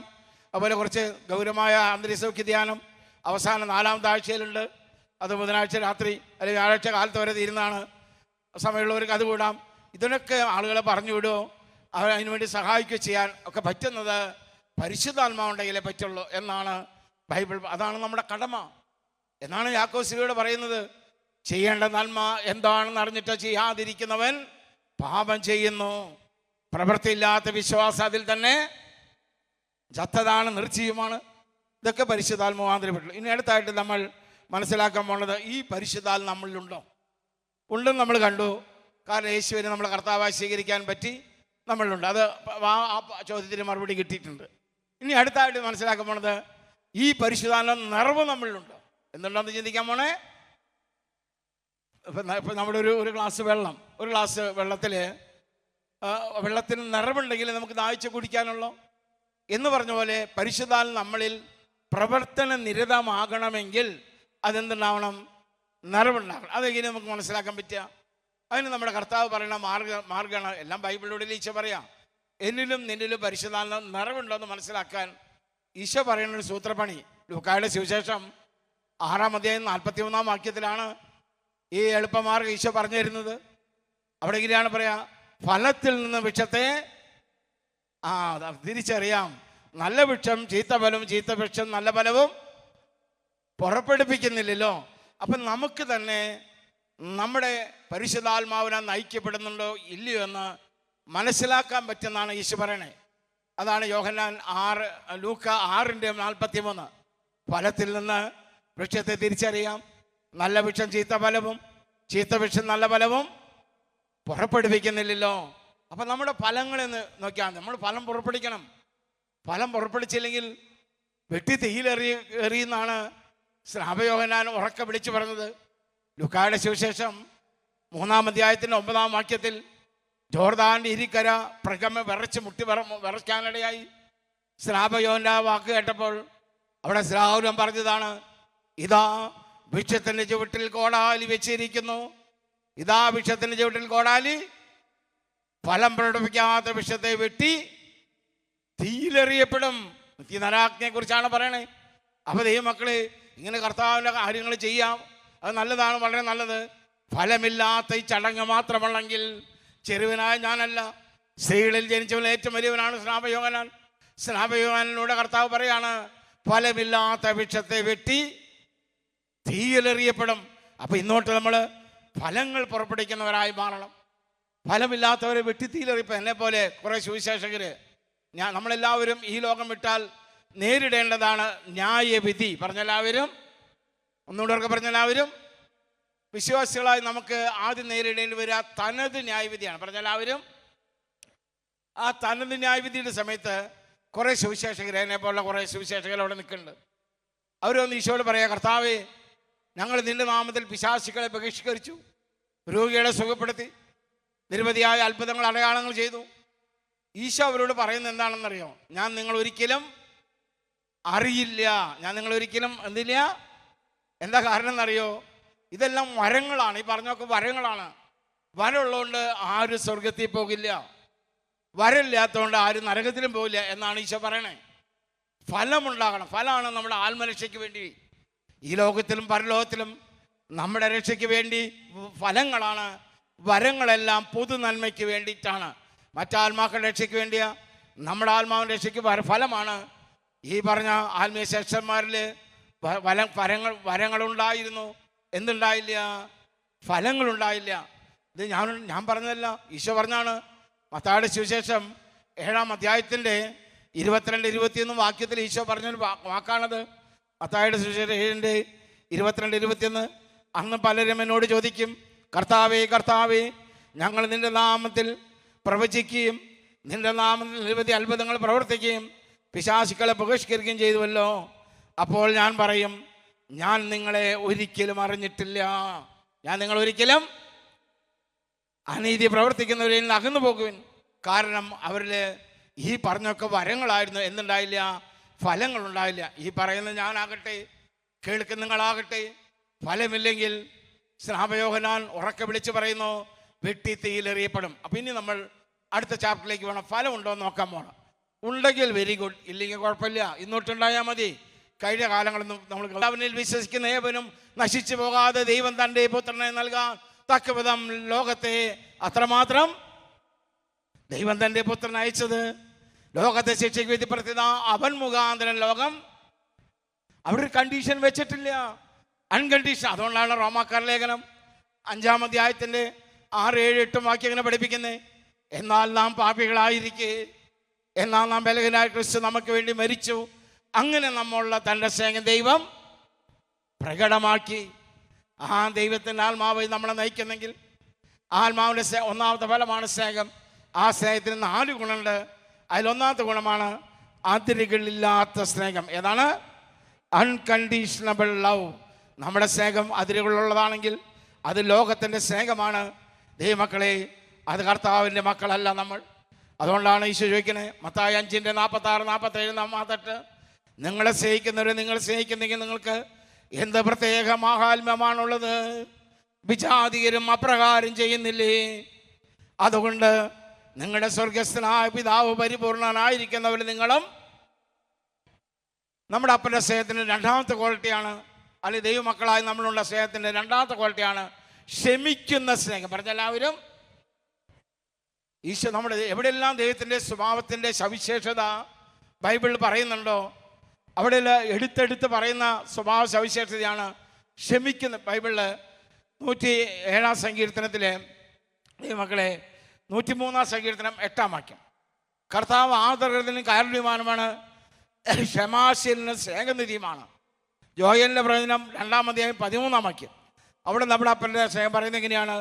നിങ്ങളുടെ ഹൃദയമാണ് വസ്ത്രമല്ല കീറേണ്ടത്, എന്നാൽ നിങ്ങളുടെ ദൈവമായ കർത്താവ് കാരുണ്യവാനും ഉദാരമതിയും ക്ഷമാശീലനും സ്നേഹസമ്പന്നനും ശിക്ഷ വിലപിക്കാൻ സദാ സന്നദ്ധനുമാണ്. നമ്മുടെ ദൈവത്തിൻ്റെ ഏറ്റവും വലിയ പ്രത്യേകതയാണ് ക്ഷമാശീലൻ. പറഞ്ഞെല്ലാവരും ഈശോ കാണിച്ചെന്ന ഏറ്റവും വലിയ മാതൃക അതായിരുന്നു. കുരിശിൽ 3 ആണിൽ കടന്ന് പിടയുമ്പോൾ എന്തു താൻ പഠിപ്പിച്ച് അതെല്ലാം പ്രാവർത്തികമാക്കി. ഈശോ കുരിശിൽ കിടന്ന് 7 മൊഴികളാണ് പറഞ്ഞ്. അതിലൊരു മൊഴി നിങ്ങൾക്ക് എല്ലാവർക്കും അറിയാം, നിങ്ങൾക്കല്ല വിജാതിർക്കും അറിയാം. 40 വട്ടം ഉപയോഗിക്കുകയും ചെയ്യുന്നുണ്ട്. ആ മൊഴി ഏതാണ്? പിതാവേ, വർഗ അവരോട് അവർ ചെയ്യുന്ന എന്താണെന്ന് വിജാതിരും പറയാനായിട്ടല്ലേ? ദൈവമക്കളെ, ഈശോ നമുക്കെല്ലാവർക്കും അറിയാം. ബാക്കി 6 മൊഴി എത്ര പേർക്ക് അറിയുന്നറിയില്ല, എനിക്കറിയാം കേട്ടോ. ദൈവമക്കളെ, 7 മൊഴികൾ, ഒരു മൊഴി അതിതായിരുന്നു, പിതാവേ അവരോട് ക്ഷമിക്കണമേ, അവർ ചെയ്യുന്നതാണെന്ന് അവർ. അതാണ് ഈശോ. അതുകൊണ്ടാണ് ഈശോ പറഞ്ഞ്, നീ ബലിപീഠത്തിൽ കാഴ്ചകളുമായി വരുമ്പോൾ എൻ്റെ നയനങ്ങൾക്ക് നിന്റെ കാഴ്ചകൾ സുരഭല കാഴ്ചയായി മാറണമെങ്കിൽ, നിന്റെ അർത്ഥനങ്ങളും സ്തുതികളും സ്വർഗത്തിലേക്ക് ഉയരുമ്പോൾ എൻ്റെ ഹൃദയത്തിനത് പരിമളതും സ്വീകാര്യമായി നിന്നെ ഞാൻ അനുഗ്രഹിക്കണമെങ്കിൽ ഒരു കണ്ടീഷൻ പറഞ്ഞല്ലോ, ആരോടെങ്കിലും വിരോധമുണ്ടെങ്കിൽ അവരുമായിട്ട് നീ കുടിച്ചു വന്ന് പ്രാർത്ഥിച്ച പ്രാർത്ഥന കേൾക്കാമെന്ന് പറഞ്ഞിട്ടില്ല. തലകുത്തിന്ന് പ്രാർത്ഥിച്ച പ്രാർത്ഥന കേൾക്കാമെന്ന് പറഞ്ഞല്ലോ. ഒറ്റക്കാലിൽ നിന്ന് പ്രാർത്ഥിച്ച ഒന്നും പറഞ്ഞിട്ടില്ല. there is only one condition. ആരോടെങ്കിലും വിരോധം. അതാണ് കാരണം നമ്മുടെ കർത്താവ് ഏറ്റവും കൂടുതൽ നമ്മൾ ആഗ്രഹിക്കുന്നതാണ്. നമ്മുടെ കർത്താവ് നമ്മളെ എങ്ങനെ കാണണമെന്ന് ആഗ്രഹിക്കുന്നറിയോ? നമ്മുടെ അംബീഷൻ എന്ന് പറയുമ്പോൾ ഇംഗ്ലീഷിൽ, ഇപ്പം നീ ഒരു നേഴ്സാണ് നിൽക്കുക, നിനക്ക് നിൻ്റെ മക്കളെ കുറിച്ച് ഒരു അംബീഷൻ ഉണ്ടാവും. എൻ്റെ മോളെ നീ ഒരു ഡോക്ടറായിട്ട് കാണണമെന്ന് അമ്മയുടെ ആഗ്രഹം. നീ ഒരു പോലീസുകാരനാണ് നിൽക്കുക, മോനെ നിന്നൊരു ഇൻസ്പെക്ടറായിട്ട് കാണണമെന്ന് എൻ്റെ ആഗ്രഹം. നീ ഒരു മെക്കാനിക്കാണ്, നിന്നൊരു എഞ്ചിനീയർ. ഇങ്ങനെ നമ്മുടെ മക്കളെ കുറിച്ച് ഒരു അംബീഷൻ, ഒരു ആഗ്രഹം വെക്കില്ലേ? എൻ്റെ കുഞ്ഞ് ഇന്നതാവണം എന്ന് പറഞ്ഞ പോലെ നമ്മുടെ സ്വർഗീയ പിതാവ് തൻ്റെ മക്കളായി നമ്മൾ ഈ ലോകത്തിൽ എങ്ങനെ കാണണം എന്ന തൻ്റെ ഹൃദയവികാരം, ദൈവത്തിൻ്റെ ഹൃദയവികാരം ബൈബിളിലൂടെയല്ലേ നമ്മളോട് പങ്കുവയ്ക്കുക. അത് ബൈബിളിൽ എഴുതി വെച്ചിട്ടുണ്ട്. ഫിലിപ്പിയർ ലേഖനം 4-ാം അധ്യായത്തിൽ 5-ാം വാക്യത്തിലാണ് ദൈവത്തിൻ്റെ അംബീഷൻ, ആഗ്രഹം, നമ്മളെക്കുറിച്ചുള്ള ആഗ്രഹം എഴുതി വെച്ചിരിക്കുന്നത്. ഞാൻ നിങ്ങൾക്ക് വേണ്ടി ആ വചനം ഒന്ന് വായിക്കാം. ഫിലിപ്പിയർ 4-ാം അധ്യായത്തിൻ്റെ 5-ാം വാക്യം എങ്ങനെയാ പറയാ? നിങ്ങളുടെ ക്ഷമാശീലം എല്ലാവരും. എന്നോടൊക്കെ പറഞ്ഞാൽ ബൈബിളിൻ്റെ ഒരു മനോഹാരിത ഞാൻ പറഞ്ഞു തരട്ടെ. നമ്മൾ ചെയ്യുന്ന ആരും അറിയരുന്ന ബൈബിൾ ഉടനെ ചെയ്യണം. ഇത് ദാനം ചെയ്യുന്ന നാട്ടുകാർ അറിയരുത്. ബോസിക്കുമ്പോൾ ഞാൻ വാസ്തവസൻ്റെ കേട്ടാ, നിങ്ങൾ ഗ്ലോമിയായാലും നല്ല പ്ലസൻ്റ് ആയിരിക്കണം. അല്ലെങ്കിൽ എന്താ പറയുക, പ്രാർത്ഥിക്കുന്ന നാട്ടുകാർ കാണാം. എല്ലാം അറിയുന്ന പറഞ്ഞിരിക്കണേ. ഒരു കാര്യം മാത്രം എല്ലാവരും അറിയാൻ പറഞ്ഞിട്ടുണ്ട്. എന്താ? നിങ്ങളുടെ ക്ഷമാശീലം. അതാണ് അപ്പൻ നമ്മൾ ഏറ്റവും കൂടുതൽ ആഗ്രഹിക്കുന്നത്. നമ്മുടെ അപ്പൻ്റെ സ്നേഹത്തിൻ്റെ രണ്ടാമത്തെ ക്വാളിറ്റിയാണ് ക്ഷമാശീലം. നമ്മുടെ അപ്പൻ്റെ സ്നേഹത്തിൻ്റെ മൂന്നാമത്തെ ക്വാളിറ്റിയാണ് ദൈവമക്കളെ സഹിക്കുന്ന സ്നേഹം. പറഞ്ഞെല്ലാവരും ഏതാണ്? സഹിക്കുക. വെറുതെ ക്രിസ്ത്യാനി എന്ന് പറഞ്ഞാൽ നടക്കാനല്ല, ക്രിസ്തുവിന് വേണ്ടി സഹിക്കാൻ വേണ്ടി വേർതിരിക്കപ്പെട്ട നമ്മുടെ കർത്താവ് നമുക്ക് കാണിച്ചെന്ന സ്നേഹം ഏറ്റവും ഉയർന്ന സ്നേഹമാണ് സഹിക്കുന്ന സ്നേഹം. വായിച്ചിട്ടില്ലേ നിങ്ങൾ? യെശയ്യായുടെ 53-ാം അധ്യായം 5, 6, 7, 8, 9 വാക്യത്തിൽ നമ്മുടെ കർത്താവ് നമ്മോട് കാണിച്ച സ്നേഹത്തെക്കുറിച്ച് ബൈബിൾ പറയുന്നത് ഇങ്ങനെയാണ്: അവൻ നിന്ദിക്കപ്പെട്ടു, നാം അവനെ ബഹുമാനിച്ചുമില്ല. പോയി നമ്മുടെ പാപം കർത്താവ് അവരുടെ മേൽ ചുമത്തി. കൊല്ലാൻ കൊണ്ടുപോകുന്ന കുഞ്ഞാടിനെ പോലെയും രോമം കത്തി നിൽക്കുന്ന ചെമ്മര അവൻ നമുക്ക് വേണ്ടി മൗനം പാലിച്ചു. ഇതെല്ലാം ഈശോ നമുക്ക് വേണ്ടി സഹിച്ചതിൻ്റെ അടയാളമാണ്. ഈശോ നമുക്ക് കാണിച്ചെന്ന മാതൃക സഹിക്കുന്ന സ്നേഹമായിരുന്നു. അതുകൊണ്ടാണ് ഒരു ക്രിസ്ത്യാനിയുടെ വിളി എത്രമാത്രം മഹോന്നതമാണെന്ന് ഫിലിപ്പിയർ ലേഖനം 1-29 വാക്യത്തിൽ പറഞ്ഞു തരുന്നുണ്ട് പരിശുദ്ധാത്മാവ്. ഫിലിപ്പിയർ 1:29 ഇങ്ങനെ പഠിപ്പിക്കുന്നു, യേശു ക്രിസ്തുവിൽ വിശ്വസിക്കുവാൻ മാത്രമല്ല അവന് വേണ്ടി സഹിക്കുവാൻ കൂടിയുള്ള കൃപ അവൻ്റെ നാമത്തെ പ്രതി നമുക്ക്. നമ്മുടെ വിളിയുടെ അവിടെ ഒരുപാട് പ്രേക്ഷകർ കാണുന്നില്ലേ? അവരൊന്നും ഒരു ടീയും പറ്റിയിട്ടല്ല, അത് അവരുടെ വിളിയുടെ ഭാഗമാണ്. ആ വിളിക്ക് യോഗ്യരാണ് നിങ്ങൾ ഓരോരുത്തരും. ദൈവമക്കളെ, നമ്മുടെ വിളിയുടെ ഒരു ഭാഗമാണ് കർത്താവിൻ്റെ രാജ്യത്തിന് വേണ്ടി സഹിക്കുക, സഹിക്കുന്ന സ്നേഹം. നമ്മുടെ അപ്പൻ്റെ സ്നേഹത്തിന് 4ാമത്തെ ക്വാളിറ്റിയാണ് ആയിരിക്കുന്ന അവസ്ഥയിൽ സ്വീകരിക്കുന്ന സ്നേഹം. പറഞ്ഞെല്ലാവരും നമ്മളൊക്കെ ദൈവത്തിൻ്റെ ആരാന്ന് പറഞ്ഞേ? നമ്മുടെ എന്ത് കണ്ടിട്ടാണ് ദൈവം തന്നെ മക്കളാക്കി മാറ്റിയത്? നിന്റെ പണം കണ്ടിട്ടാണോ? പഠിപ്പ് കണ്ടിട്ടാണോ? കുലമഹിമ സുക്രി മുക്രി സുക്രി എന്ന് പറഞ്ഞാൽ മനസ്സിലായി, സുറിയാനി ക്രിസ്ത്യാനി, മനകര ക്രിസ്ത്യാനിയുടെ ഷോർട്ട് ഫോം ഞാൻ പറയില്ല. ദൈവങ്ങളെ, നമ്മുടെ സുക്രി മുക്രി കണ്ടിട്ടാണ് ദൈവം മക്കളാക്കിയേ? ഒന്നും കണ്ടിട്ടല്ല. അപ്പാന്ന് വിളിച്ചു, മക്കളെ എന്ന് പറഞ്ഞ് മാറോട് ചേർത്തു. ആ ദൈവത്തിന് ആത്മാവ് നമ്മളെ നയിക്കുന്നെങ്കിൽ നാം ഇടപെടുന്ന മേഖലകളിൽ നമുക്ക് ഉൾക്കൊള്ളാൻ പറ്റാത്ത പലരുമുണ്ട്. ഒരുപക്ഷെ മാതാപിതാക്കന്മാരുടെ ജീവിത പങ്കാളിയുടെയോ മക്കളുടെയോ മരുമക്കളുടെയോ പേരക്കുട്ടികളുടെയോ ഇൻലോസിൻ്റെ ഇടവികാരിയുടെയോ മേലധികാരിയുടെയോ തൊഴിലാളികളുടെയോ യുവത്വത്തിലായിരിക്കാം. അവരുടെ കുറവുകളോടുകൂടെ, പോരായ്മകളോടുകൂടെ, ന്യൂനതയോടുകൂടെ നമുക്ക് ഉൾക്കൊള്ളാൻ പറ്റുമ്പോഴാണ് നമ്മുടെ അപ്പൻ്റെ സ്നേഹത്തിന് 4ാമത്തെ ക്വാളിറ്റി ആയിരിക്കുന്ന അവസ്ഥയിൽ സ്വീകരിക്കുന്ന സ്നേഹം. ഈ ദൈവമക്കളെ, ഈ 4 ക്വാളിറ്റിയുള്ള സ്നേഹം നമ്മളുണ്ടെങ്കിൽ ആത്മാവിൻ്റെ മറ്റു ഫലങ്ങൾ ഇതിൻ്റെ ബൈ പ്രോഡക്റ്റാണ്. ബാക്കിയെല്ലാം തന്നെത്താനുണ്ടാകും. കേട്ട വചനങ്ങളാൽ കർത്താവ് നിങ്ങളെ അനുഗ്രഹിക്കട്ടെ.